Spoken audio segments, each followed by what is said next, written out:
Thank you, Ethel. Wow.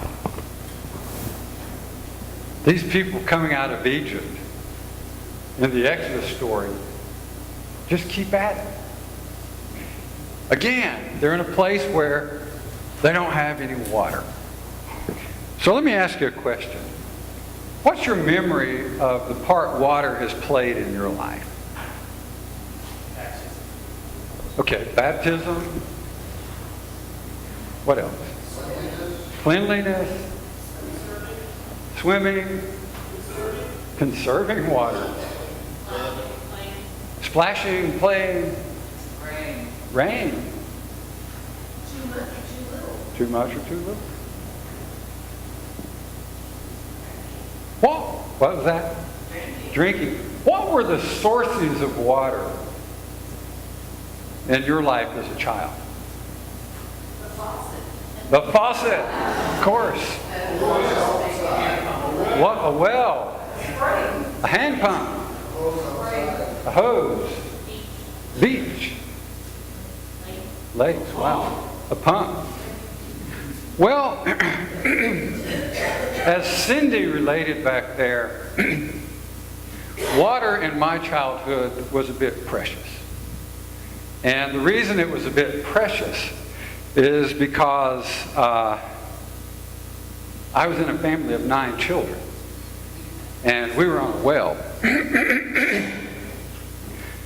When my sister, first sister in my family to get married, got married and subsequently moved to an apartment in the little city 8 miles away, I would go and stay with her and her husband at times.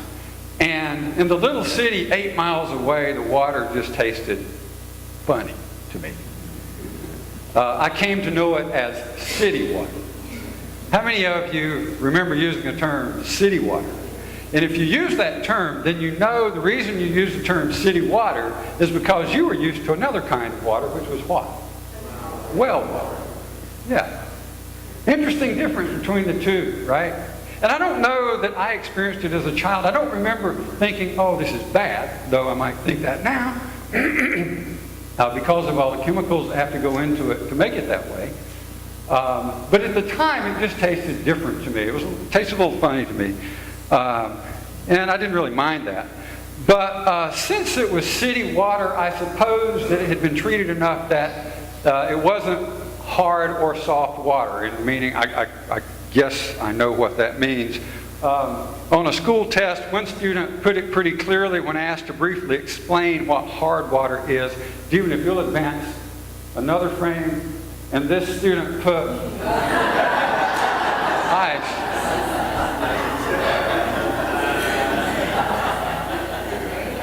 That's pretty brief. Of course, it misses the point entirely when we're talking about the minerals in water and how they cause that to be hard or soft. In my childhood, before we closed in our back porch, there was a well on the back porch. And the back porch was just off the kitchen. It was an old house and had been a store at one time.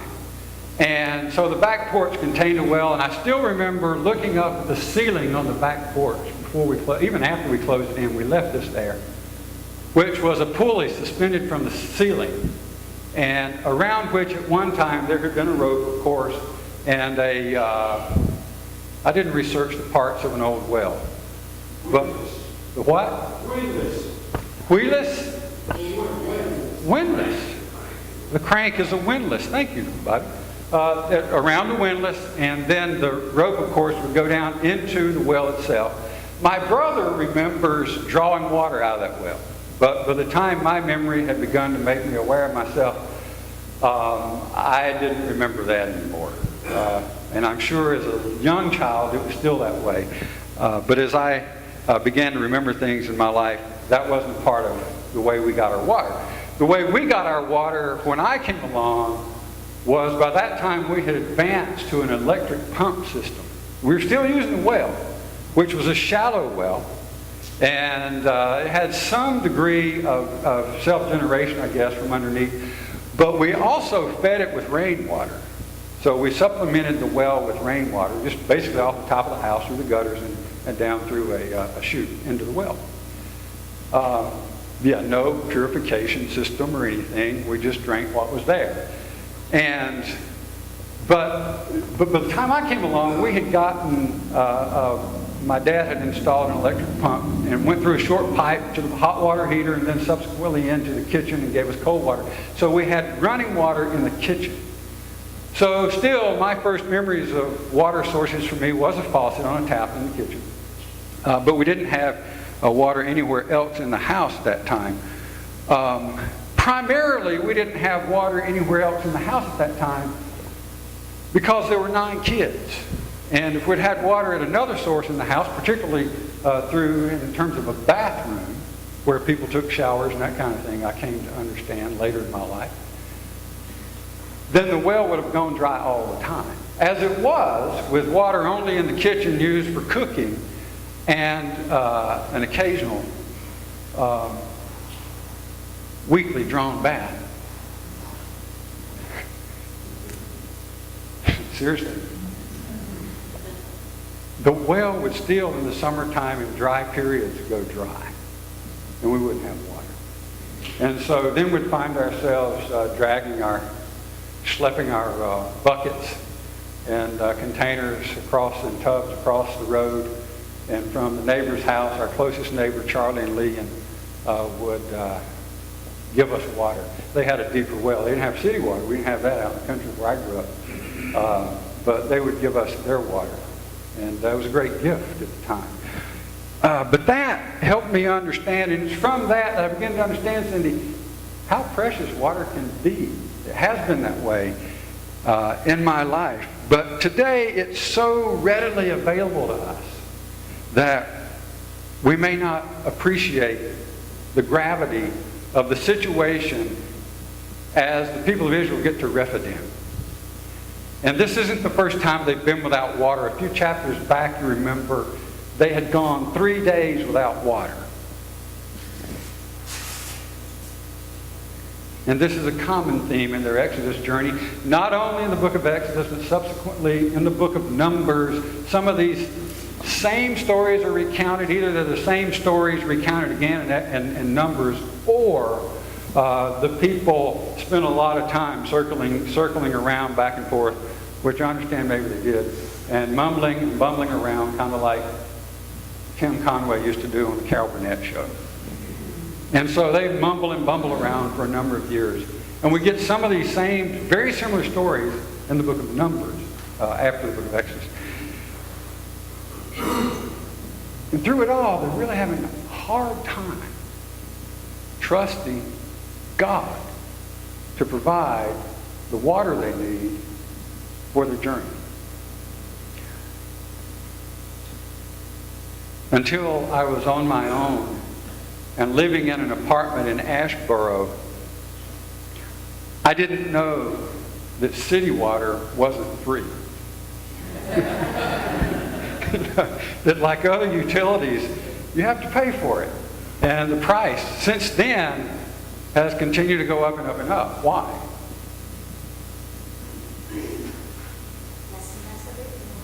There's less and less fresh water. There's more and more people to drink it and to use it. And as my dad would have said, and to waste it.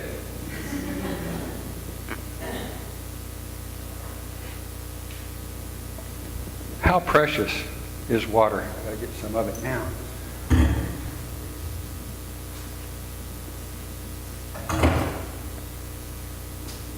Thank you. Quite literally, water in the desert represents something, which is life. How long can a person go without food?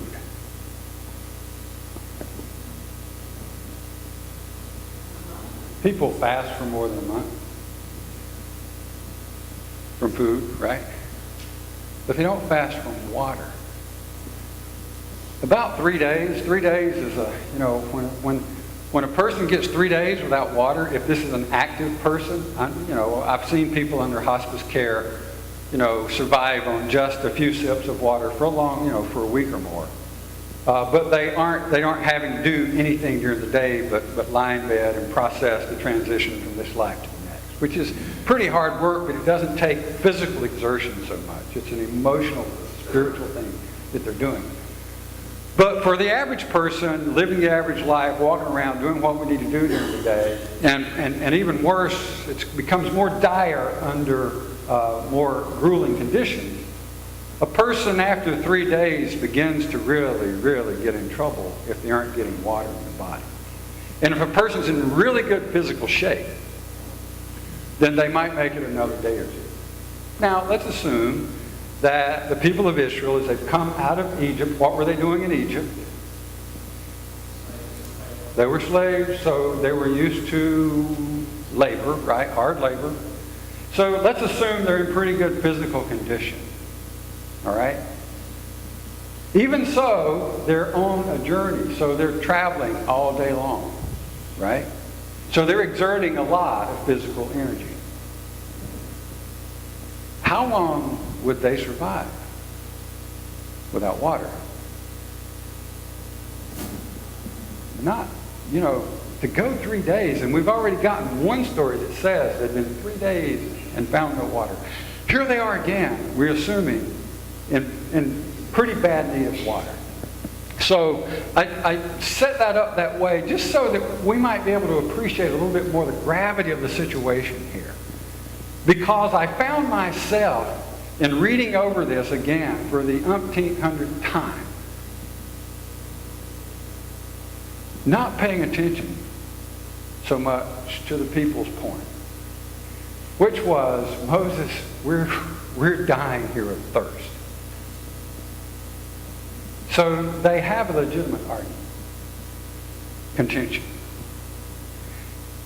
Of course, as we read last week, it wasn't so much with Moses, really, it was with God. Because while Moses had led the people out there, God was the one who put Moses up to it. Seemed to have been God's idea all along. So 3 days without water, people are quarreling. They're fearful of their existence, what's going to happen next. Things are contentious, and I would imagine between them as well. And water is as important as blood. My wife and I have 2 Alberta spruces in our yard of juvenile advanced one more frame. I think I got it on here. Took a picture yesterday of these 2 spruce trees right here. It's a little blurry. The sun was still kind of in my face when I took it. But that's our yard from the sidewalk, that corner of it. And these Alberta spruces used to reside up here on the brick steps, the stoop of the brick steps right here. And this faces west, so it's west. So in the afternoon sun, these bricks would heat up, and the Alberta spruces are in, as you can see, terracotta type pots. So sitting on the porch stoop in the afternoon sun, they would heat up. And of course, I'm sure the roots are already root bound in those pots. So as those pots heated up, the roots would begin to get really hot on the edge. And if you don't get water on these things every day, they get in a lot of trouble. And if I'm the one who is charged with that responsibility and they don't get water every day, then I'm in trouble too. But they dry up after a few days without water. The needles will start to get dry, the needles start falling, and they get very bare. And we've been worried about them a few times, not a few times really, because there's been a few times when I forgot to water them. But they're doing okay right now. What we found is they just need some tender love and care on a regular basis.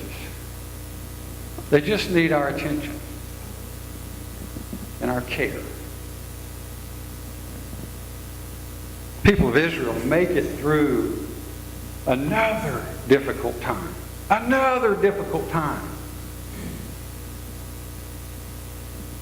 Because of God's attention and God's care. They open themselves to that by being obedient, by responding to God, And God responds to them faithfully, meeting their needs for water, quenching their thirst. The care of God comes in the form of manna from heaven, water from a rock, quail from heaven. Bless you.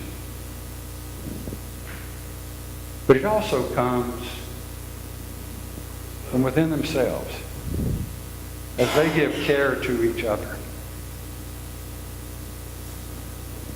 God's sustenance for them with water is symbolic of God giving them life, not just physical life, but sustaining their spirit, their relationships, their life together as well. What sustains your relationship with God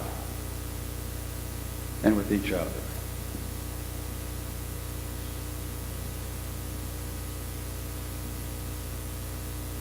What's the water you may be missing right now from God? Because we can take that symbol of water and look at it in our own lives and say, what is it that I feel dry about in my life? What is it that I'm not getting from God that I need from God?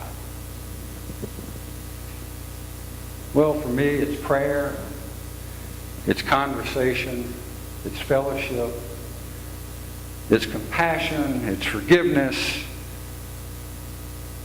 And for me, it's a little bit like those Alberta spruces there. If I go more than a few days without that, then I start to dry up. My guess is you probably do too. And I find when I do that, I need to make an extra effort to reconnect with God in prayer and to reconnect with other people in my life, people who give me energy and provide sustenance in my life. And I hope you're able to do that too. Identify those people in your life that give you energy, that make you feel alive, and connect with them. Because that's also a way of connecting with God as a source of your life. Let's keep ourselves trusting in God's sustaining, renewing, rejuvenating, reviving presence. And in care and compassion that God gives both for us and those around us, let's trust God's promises of peace and blessing and life. Amen.